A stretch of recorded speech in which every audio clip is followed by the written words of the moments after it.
our tonight's top stories. Last week, we caught up with the Women's Rights Club at the Louvre. They were trying to raise money for their campaign. We have a clip here.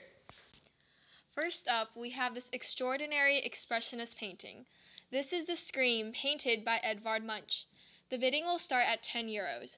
Do I hear €10? 10 euros! Look at those distorted and exaggerated shapes. 10 euros for distorted and exaggerated shapes. Do I hear 50? Do I hear 50? 50 euros. It's imaginative and emotional. I hear 50. What about 100? 100. 100. It has pretty colors. 100. Sold.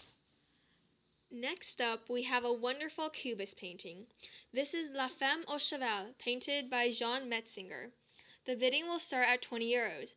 Do I hear 20? 20 euros. It looks like it was inspired by traditional African art. 20 euros. Do I hear 80? Do I hear 80? 80! The artist transformed the natural images into geometric shapes. Do I hear 120? 120? 120. It has pretty shapes. 120. Sold. Next up, we have a beautiful Dadaist painting. This is Republican Automatons, painted by George Grosz. The bidding starts at €30.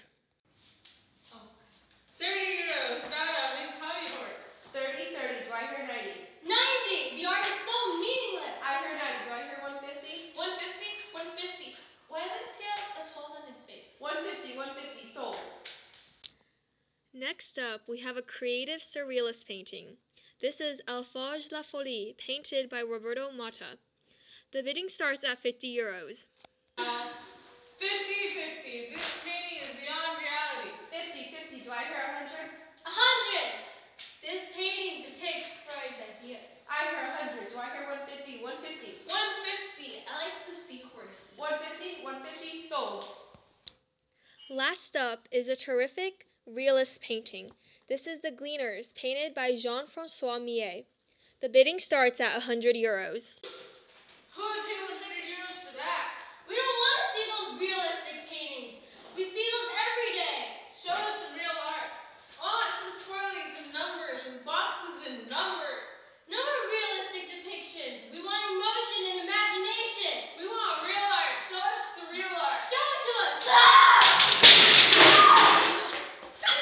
Wow, Cynthia, it seems like those women really hate traditional art. Well, it's new times. This week in movies. Last week, Charlie Chaplin's City Lights debuted in Los Angeles. The movie received a standing ovation and several accolades. The film tells the story of a tramp falling in love with a beautiful blind girl. The tramp is friends with a wealthy man who uses his money to help the tramp court the girl. Charlie Chaplin himself is quite the genius. He wrote, directed, edited, composed the music, starred, and produced the film. City Lights is a silent film and employs the use of slapstick, comedy, and funny sounds. Although the movie can easily be described as a comedy, City Lights contains several important themes. The tramp unknowingly attacks several institutions: the mayor, the police, snooty butler, and the nosy neighbor. The tramp is also filthy, sloppy, and short, and therefore symbolizes the lower class of the time. The film also contrasts spiritual and material wealth. For example, the wealthy man is rich, but he is shallow and destructive. He drinks heavily in order to escape reality and his empty life. The blind girl is poor, but she is happy and tries to overcome her struggles instead of being buried by them. Earlier this week, the Barnyard Battle, a Mickey Mouse cartoon, was released. Mickey Mouse stars as a young soldier who has to pass an abusive and emotional physical examination. Mickey passes and is given a machine gun and sent off to battle. Mickey's fighting is comical, but is successful in that the enemies retreat. Mickey is hailed as a hero back at camp. This cartoon was the first to depict Mickey as a soldier. The war in the cartoon is not specified on one hand. The cats are wearing helmets similar to those of the German forces in the Great War. However, the mice are marching in the tune of Dixie, a popular song with the Confederates during the American Civil War. It is quite possible the cartoon is addressing both, since both are still easily recognizable and fresh within the minds of Europeans and Americans. The Germans, however, banned the Barnyard Battle due to the depiction of German soldiers. So which film do you think you will go see? The Barnyard Battle, of course. Mickey Mouse is just so adorable. Sigmund Freud is making headlines in medicine and human behavior. We had one of our own newscasters visit him in Vienna, Austria, to document the process of psychoanalysis. new and controversial field of medicine. Instead of exhibiting physical problems, my patients come to me with a variety of psychological and mental illnesses. Human nature is basically irrational. The ID is a person's irrational unconscious, and it is driven by sexual, aggressive, and pleasure-seeking desires. The ego is a person's rational conscious, and the superego is a person's ingrained moral conventions. The ego is what a person can do, and the superego is what a person should do. The ID, ego, and superego are constantly locked in battle. We also sat in on Freud's meeting with the young girl nicknamed Dora. Dora vividly described her dreams to Freud.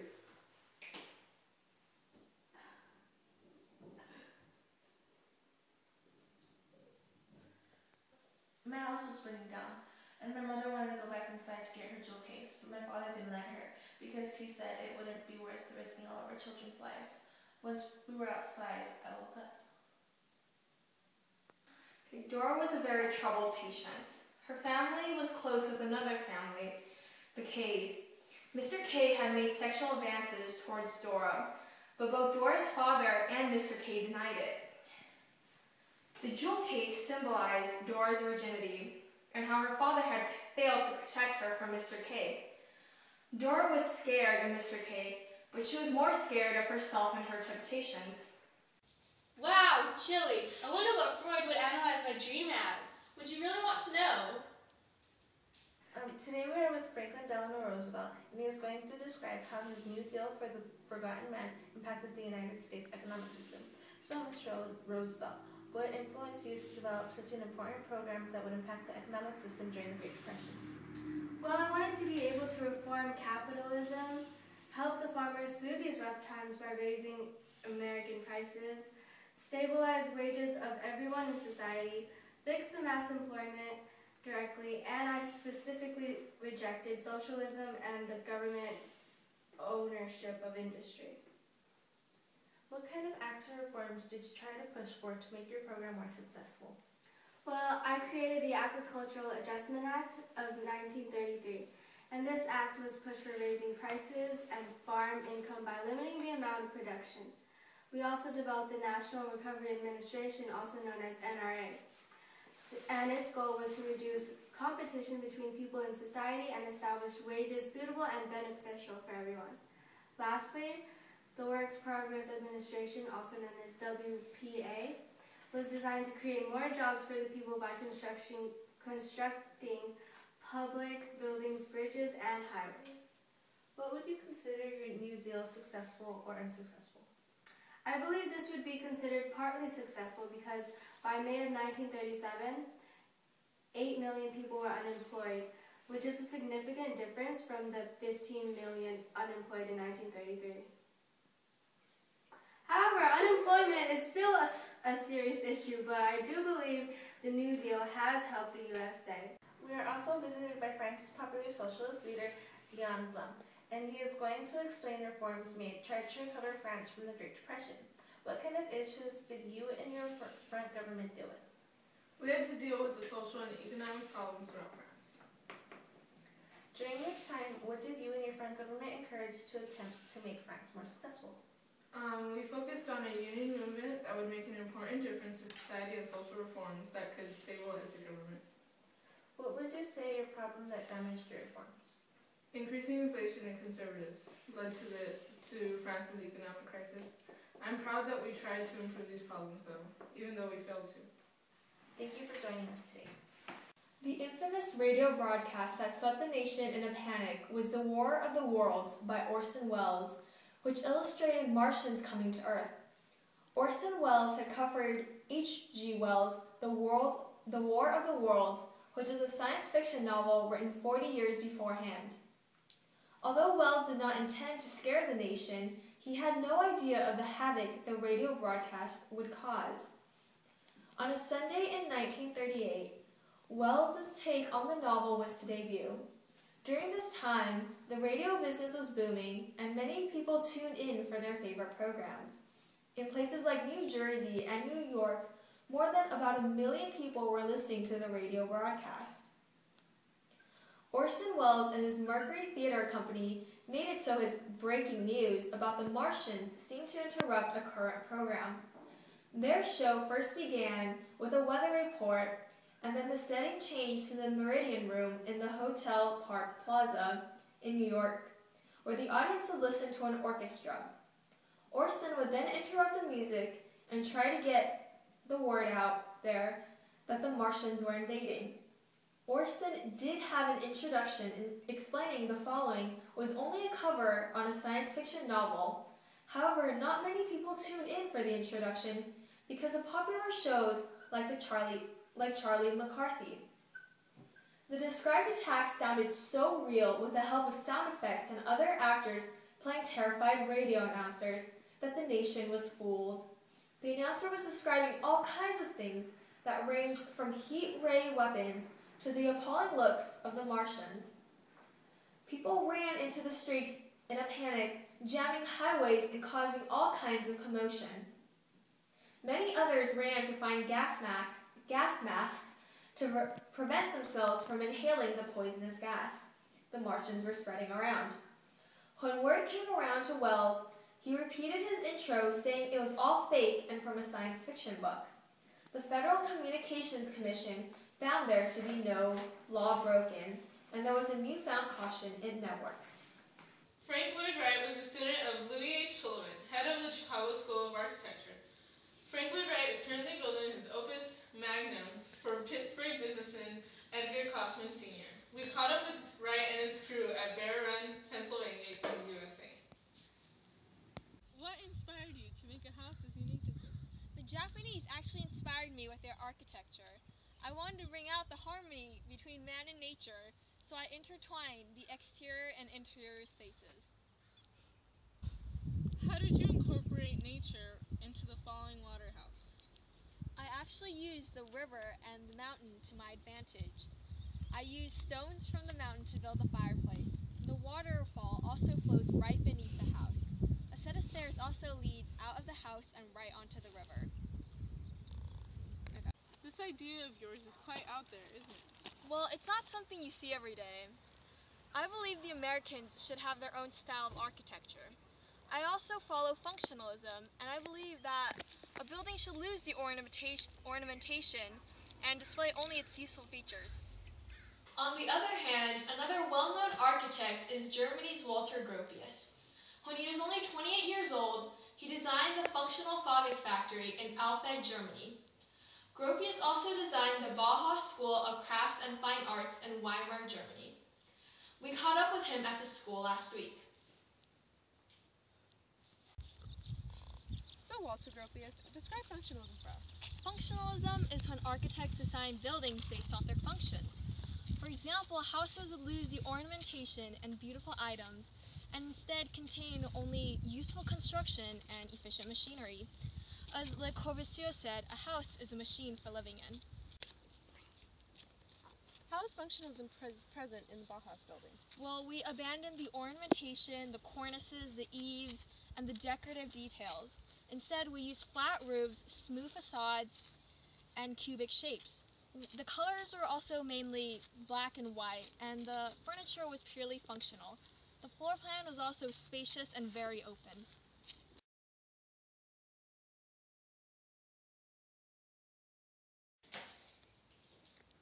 The Great War ended a few years ago with the Treaty of Versailles. However, instead of promising lasting peace, the treaty had only resulted in a shaky truce.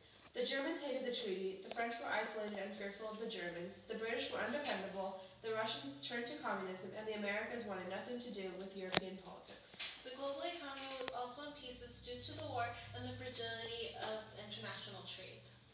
The Treaty of Versailles was harsh on the Germans, but Germany did not lose any land. Therefore, Germany could have possibly remained the most powerful country in Europe. The French wanted to force hard conditions and a large sum of war reparations onto the Germans because most of the war in the West had been fought in France. The trench warfare had caused much destruction on French soil, and the French had tremendous debts to pay to the United States. Great Britain insisted on more peaceful terms because Germany had been their second largest buyer pre-Great War. They believed Germany was economically important and that if Germany was forced to suffer economically, Germany would become impoverished and the whole world would soon follow suit. France had lost Russia as an ally, and Great Britain was undependable, so the French turned to the eastern countries for help. The French signed a mutual defense pact with Poland and were very close with the Little Entente. Germany was forced to pay 132 billion gold marks, and in 1921 the Germans made their first annual payment. However, after severe inflation and several political assassinations, the Germans declared they could no longer pay. They wished for a delay of 3 years in which they hoped the reparation would be dramatically reduced. France was angry, so the French and Belgian armies quickly moved out of Rhineland and occupied the Ruhr area. The Ruhr district was in the heartland of industrial Germany. The German government responded by ordering the workers to strike and passively revolt against the French. France, in return, sealed off the Rhineland and the Ruhr area, and only allowed for enough food to pass to prevent starvation. Germany was facing runaway inflation, so they began to print their own money. Prices soared, and the Germans began blaming everyone: the Western powers, the German government, the Jews, the communists, the workers, and the big business owners. In 1923, Strassmann took control of the government and he called for compromise. He agreed to the treaty if the reparations and Germans' ability to pay were re-examined. The more moderate French, the British, and the Americans were all willing to compromise with the Germans. The Reparations Committee formed an international committee for financial advisors led by Charles J. Dawes.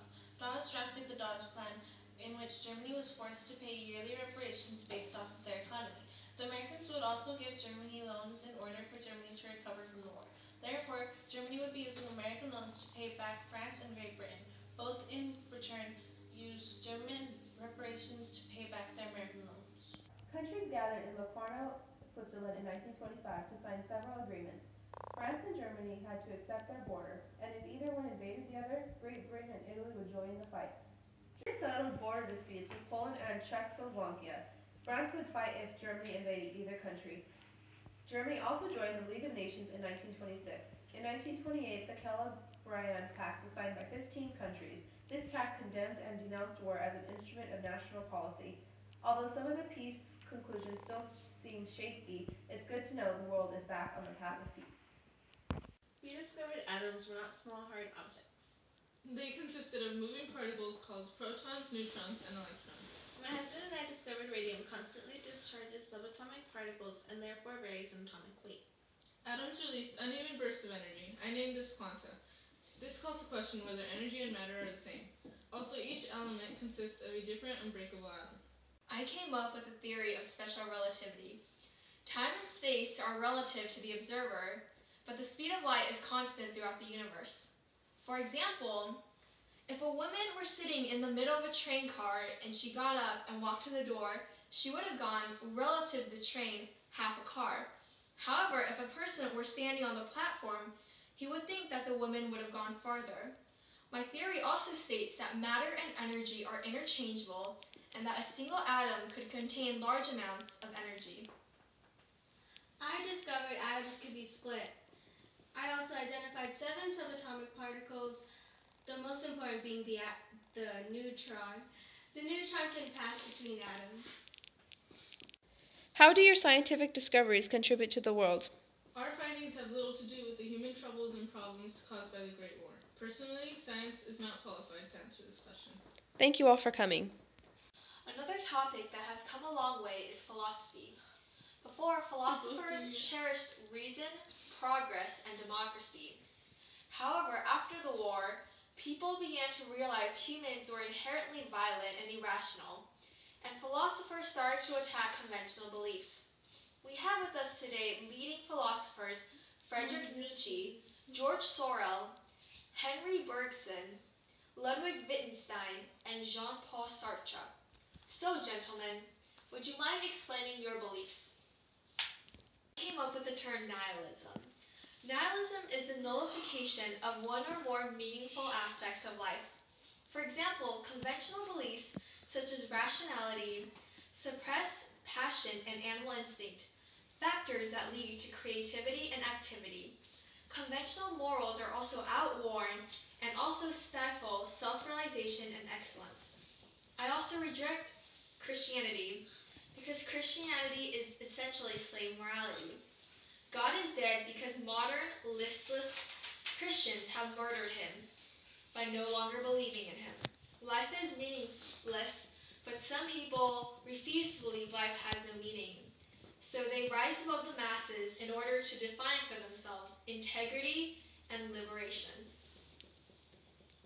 I believe there are limitations to rationality. I also think Marxism is more religious than social science. I don't accept democracy, and I think a socialist society should be ruled by a small, revolutionary, elitist group. I'm trying to convince young people to trust their experiences and intuition as much as they would that science and rationality for understanding reality. Sometimes something mystical is easier to understand compared to something mathematical. I am the leading existentialist. Existentialism is the search for morals in the times of terror and uncertainty. Humans simply exist, but after being created, they try to give their own meanings to life through actions and choices. I'm the leading philosopher for logical empiricism. Philosophy is a language because it is a logical clarification of our thoughts, and language is a way for us to express our thoughts. God, morality, and other conventional beliefs are useless and a waste of time because they cannot be proven with science. These ideas are only an individual's ideas and preferences. People are turning to religion for guidance as more and more lose faith in reason and rationality. Religious leaders are now trying to interpret the Bible in ways that would not contradict science or common sense. And they're starting to focus on Jesus being a moral teacher rather than on the supernatural. Modern theologians are even embarrassed by the supernatural aspects of Christianity. Christians also share many similar characteristics with atheistic existentialists, because both view the world as a lonely and despairing place. New religious leaders are starting to stress humanity's sinful nature and need for faith. Many are beginning to study Kierkegaard, a 19th century Danish theologian who resolved his personal anguish by becoming fully committed to God. Even though Kierkegaard is no longer alive to come on the show to explain his faith, we do have two leading theologians with us today. Say hello to Karl Barth and Gabriel Marcel. So, talk religion with us. Well, you see, humans are sinful and perfect, flawed creatures. Humans can only know about God through His grace. We have to accept God's word with trust and obedience. People cannot simply reason out God. My father was an atheist because he didn't believe that, like, all the supernatural powers that Catholicism had. I found the church to be a safe haven, especially after the horrors of World War I. I denounce anti-Semitism. I also support closer ties with the non-Catholics. This week in music. Nowadays, composers are abandoning boring, old, and strict classical music. Just like with art, composers are attracted to emotional intensity and are applying expressionism in their music. One example is the ballet The Rite of Spring. The music was composed by Igor Stravinsky, and the ballet was performed by Sergei Diaghilev's famous Russian dance troupe. The ballet was met with rioting and protests, probably caused by the nude costumes, pulsating and uneven bursts of music, and the representation of primitive mating ritual.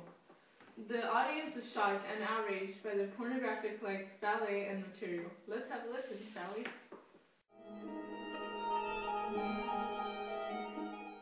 Another famous example of expressionism in opera is Wozzeck by Alvin Berg. The Wozzeck was first performed in Berlin. The opera blended half-sung and half-spoken dialogue with harsh, abnormal toned music. Wozzeck tells this tale of a soldier suffering from cruel inner terrors and his unfaithful mistress. Let's have a listen.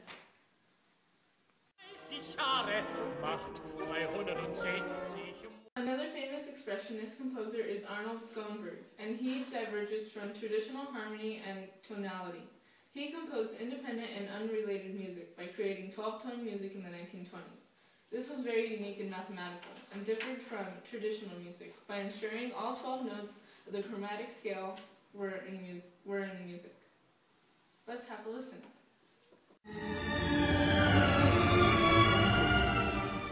Last up is Edmund Rubra. He did not stress composing based on formal rules. Instead, he would start with an idea and just let his music grow. He was also more interested in using melodic lines rather than chords in his music. This gave his music a more vocal feel. Let's have a listen, shall we?